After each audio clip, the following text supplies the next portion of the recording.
mesdemoiselles et messieurs, amis de Pouvoir Clair, bonjour ou bonsoir, selon l'heure à laquelle vous nous recevez chez vous, et merci de l'attention que vous accordez à votre émission. Notre thématique d'aujourd'hui porte sur une dure réalité de notre existence humaine, la mort. La mort comme un triste événement marqué par la douleur de perdre un être cher, mais surtout comme catalyseur d'un commerce très lucratif, d'un business juteux actuellement à Kinshasa. Et la mortalité accrue dans nos villes et cités est loin de mettre à mal ce commerce qui devient de plus en plus florissant. Pour en parler, nous avons sur ce plateau M. Prince Djungu. Bonjour Prince. Bonjour Monsieur Alain. Et bienvenue. Merci et bonjour à tous les téléspectateurs de l'émission Pouvoir Clair. Merci. M. Prince est membre de l'équipe de Pouvoir Clair et dans le cadre de cette émission, il a assuré les descentes sur terrain. D'emblée, M. Prince, qu'avez-vous retenu de ces descentes sur terrain? Personnellement, c'était une expérience vraiment enrichissante. J'ai beaucoup appris. Comme vous le savez, dans Pouvoir Clair, on fait beaucoup de terrain. On va vraiment rencontrer les gens et c'était vraiment intéressant de savoir ce que les gens aujourd'hui pensent de la mort, voir un peu l'évolution des mentalités, l'évolution de la conception que les gens ont aujourd'hui de ce qu'est devenu la mort dans notre société. Et c'était aussi une expérience enrichissante parce que à travers ce reportage, nous avons eu l'équipe et moi à rencontrer de nouveaux acteurs dans le commerce de la mort. Je fais allusion à tous ceux qui détiennent ou qui ont des salles de deuil et tout ça. Et c'était vraiment intéressant de les voir, de les rencontrer, de savoir un peu quelles sont leurs motivations, qu'est-ce qui pousse des personnes comme ça du jour au lendemain à vouloir faire de la mort un fonds de commerce et un business. C'était vraiment quelque chose d'humainement, j'ai beaucoup appris. J'ai vraiment beaucoup appris. Et ce business semble avoir encore de beaux jours. Sans plus tarder, nous allons passer au premier reportage.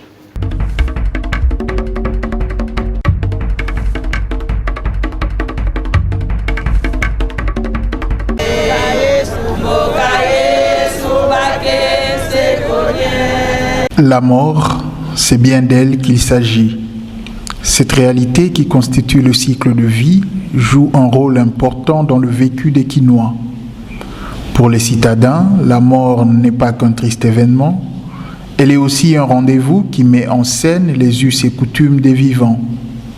Au fil des ans, le recueillement a laissé la place aux célébrations dont le faste révèle le volume du portefeuille.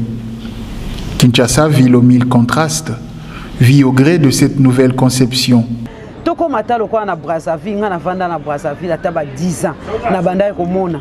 Mboke komi tozo kende ville kosomba elamba po muta kufi to kende morke kokunda mutu.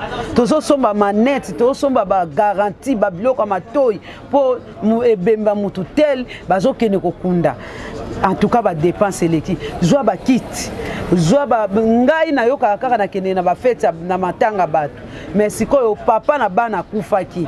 Des places na monaki na moni pe na bité baninga pe na ndenge basalaka okwelinga moko papa zwa katafar pa ko louer place awa biso to wana commune awa ko louer 100 et quelques na 20 000 francs likolo si ko louer zwa ba kit zwa katafar eloko ya pembe wana soki nini so tante longola tante zwa nini nango chapelle tapi ya pamba batie wana eza na place nango musique eza na mbongo nango papa bosunga biso toko mata soko utika morke esili soki bakolekisa na ndako atelemi peut-être bakei nango batu balopangwa batu ezotekama awa po batonga kaka basali ya kolela bibembe ata bino moko bobongisela biso to dimne ba perti. Solitude des malades ou des vieillards rompt souvent avec la mobilisation générale que suscite l'annonce de leur décès. Uniformes aux motifs divers, orchestre d'animation, gadgets avec effigie du défunt, repas garnis et boissons à flot, rien n'est laissé au hasard pour un bon déroulement des obsèques. Les études quinoises veulent que le défunt adulte passe une nuit d'adieu au milieu de ses proches avant son inhumation. Cette conception a généré une activité lucrative dans la ville, la gestion des salles funéraires. S'il s'agissait au départ de remédier à l'exiguïté des cours communes dans les parcelles, la ruée vers les funérariums est devenue un symbole d'ascension sociale pour les familles éprouvées. Dans ce contexte, chaque famille en appelle à ses professionnels, ses parents émigrés en Occident, prêts à tendre une main secourable en cas de problème. Il y a d'autres, pour cette fois-ci, les corps peuvent dire à la mort que tout ça, ça prend du temps. Ce n'est pas à la portée de revenus des Congolais. Les dépenses de sépulture ne sont pas en reste. La prolifération des cimetières privés ne saurait cacher le lucre issu de l'art d'enterrer. Les fosses sont proposées à prix d'or et la mortalité accrue est loin de déranger la concurrence. À défaut de tirer profit de la vie, certains ont choisi de vivre du business de la mort. Que le mort, pour beaucoup de gens dans notre pays, n'a pas une considération. Voilà pourquoi nous, on a beaucoup plus préféré honorer d'abord le mort. Dans ce souci-là, d'abord d'honorer le mort, nous, l'espace Kimia, on a fait un cadre qui permet non seulement à considérer le défunt, la personne qui est partie, mais aussi assister la famille qui a perdu un être cher. C'est dans ce souci-là en fait. Donc c'est beaucoup plus sur l'aspect considération des morts.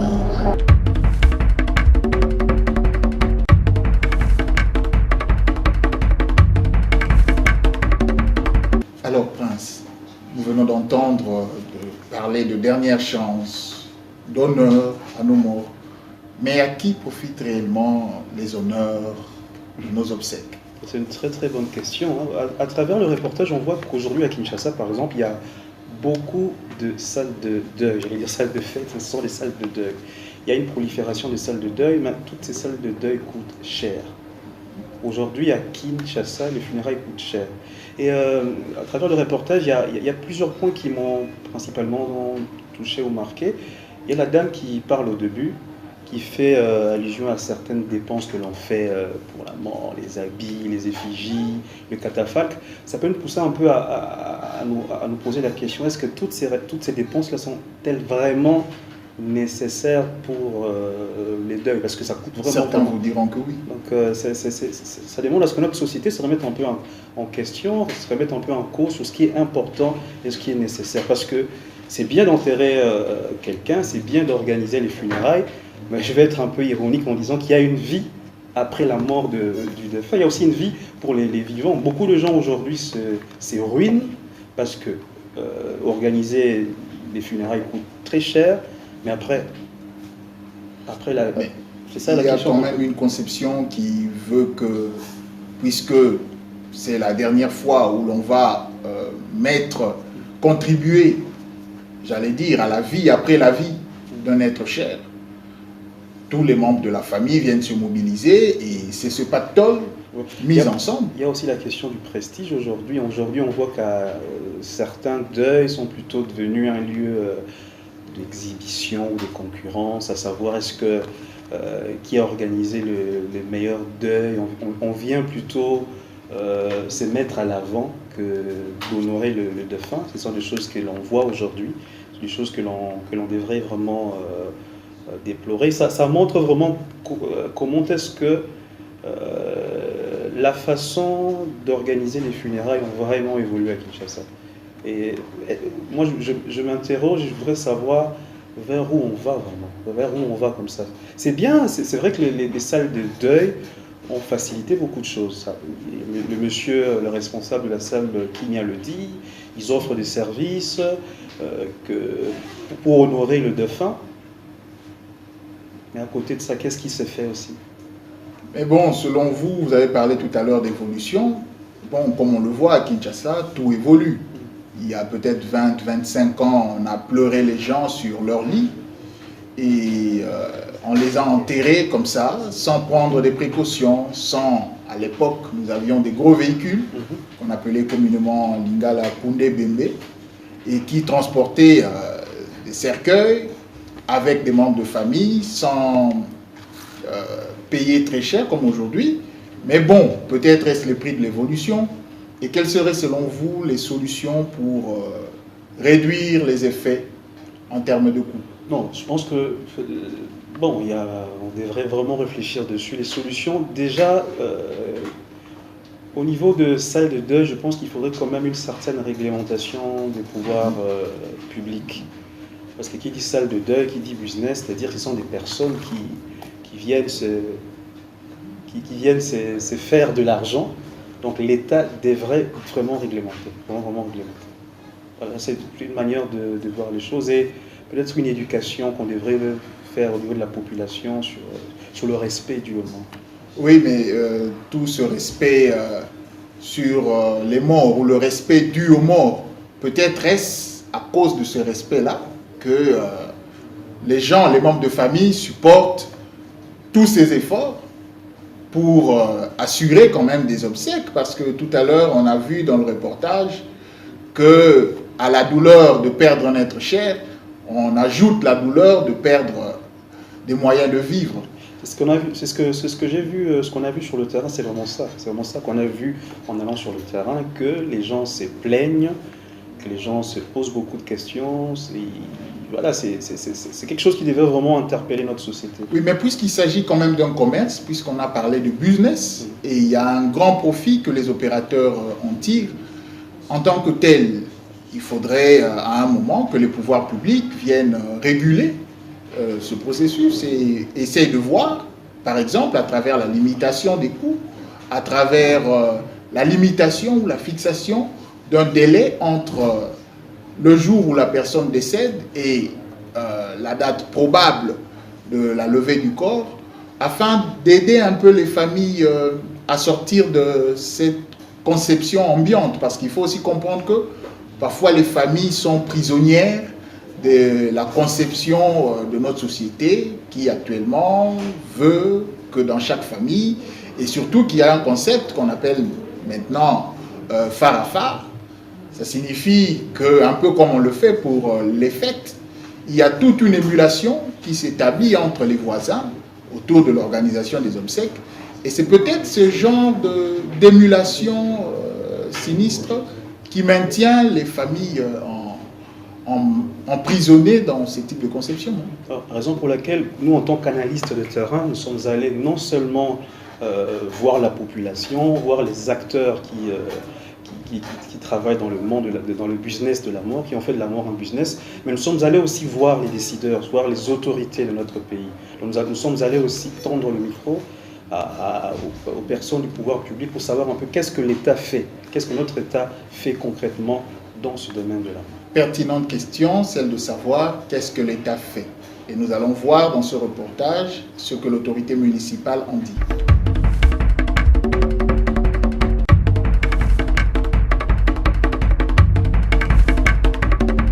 Sans rompre avec la culture ambiante, certaines municipalités ont résolu d'offrir une partie de leur cour intérieure aux familles désireuses d'y pleurer leur mort sans se casser la tête.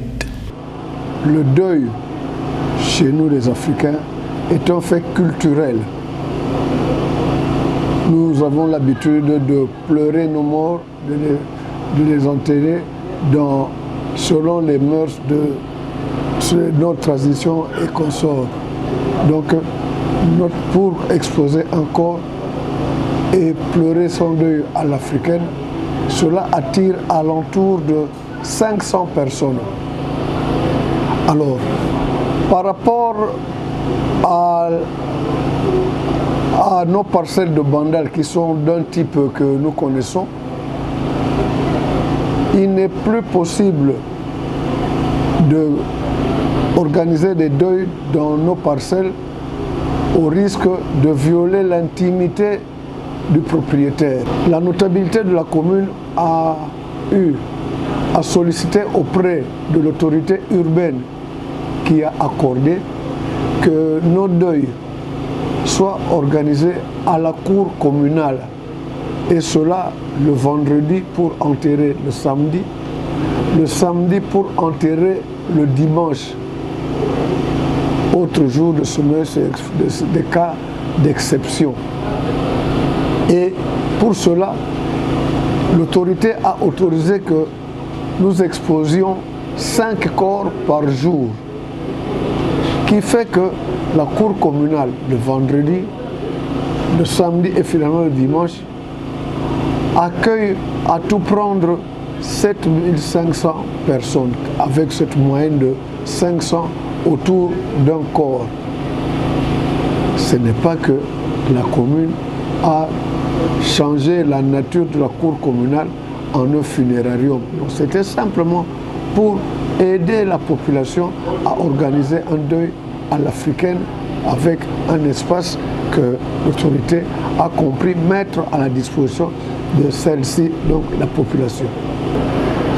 Quand vous évoquez cette histoire de cacophonie autour de la musique profusée à l'occasion, j'avais dit en liminaire que le deuil était un fait culturel.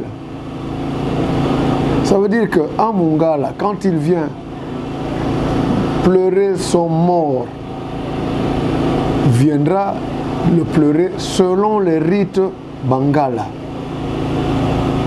Et cela n'aura pas interdit un Mukongo de venir solliciter un espace en même temps pour pleurer son mort selon le rite Bakongo. Entre-temps, il y aura encore 3 espaces réservés à 3 autres corps pour totaliser les 5 corps. Et comme le deuil est un moment de recueillement, de respect, je ne pense pas qu'il y ait cacophonie. La cacophonie, c'est sûrement quand le voisin pleure en Chiluba et que l'autre pleure en Kiyaka, etc. Mais il pleure sûrement par rapport à l'espace leur accordé par la commune. Laisse comprendre que l'autorité a fait que les prix appliqués pour occuper l'espace soient à la portée de tout le monde, en tout cas très loin des funérariums que nous connaissons ici à Kinshasa.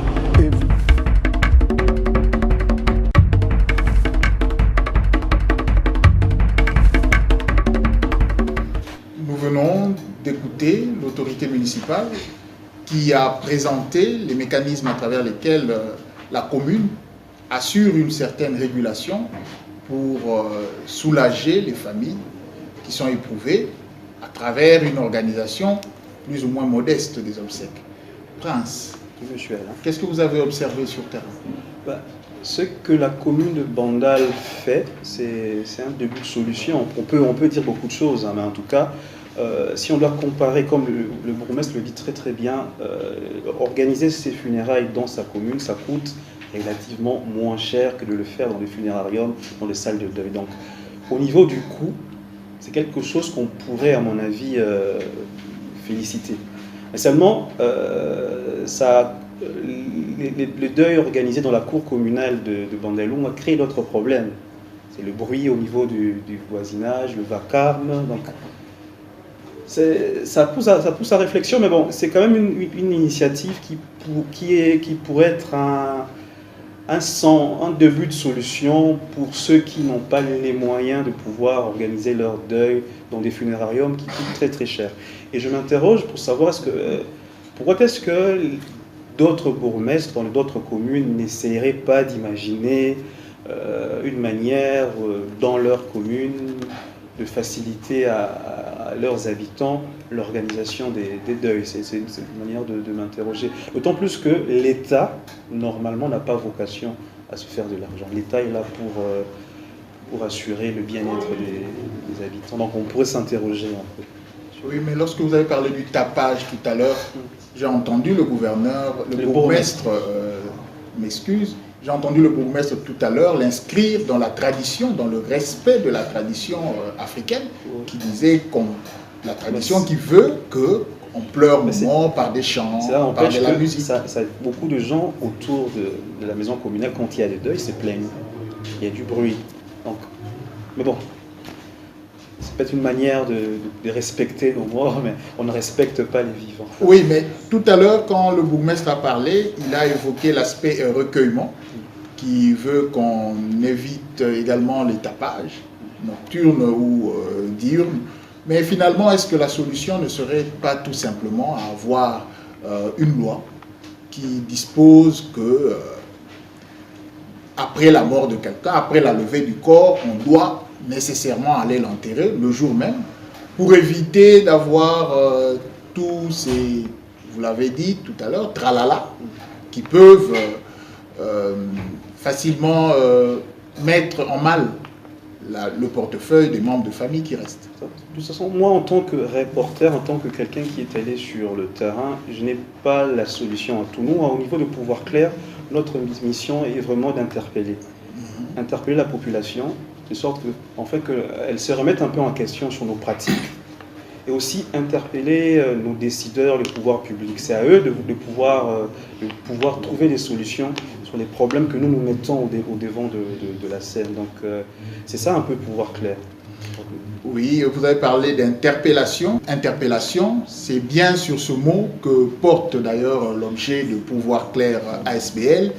Il faut interpeller la population, interpeller les décideurs pour que toutes les couches de la population trouvent des solutions aux problèmes qui se posent afin d'agir efficacement. Prince, votre mot de la fin. Le mot de la fin, je dirais, il faut honorer nos morts, il faut les honorer dans le respect, mais il ne faut pas non plus faire de la mort un fonds de commerce. Je pense que faire de la mort un business n'est pas non plus une manière d'honorer ces morts-là. Respectons-les, enterrons-les avec dignité et avec respect. Ce serait ça mon mot de la fin, simplement. Merci à vous tous de nous avoir suivis. Nous vous rappelons, nous vous informons qu'après cette première émission, le thème de la mort, qui est une thématique qui nous touche socialement, est loin d'être vidé parce qu'il y aura une deuxième émission sur cette même thématique. Restez branchés et attentifs à nos émissions Pouvoir Clair.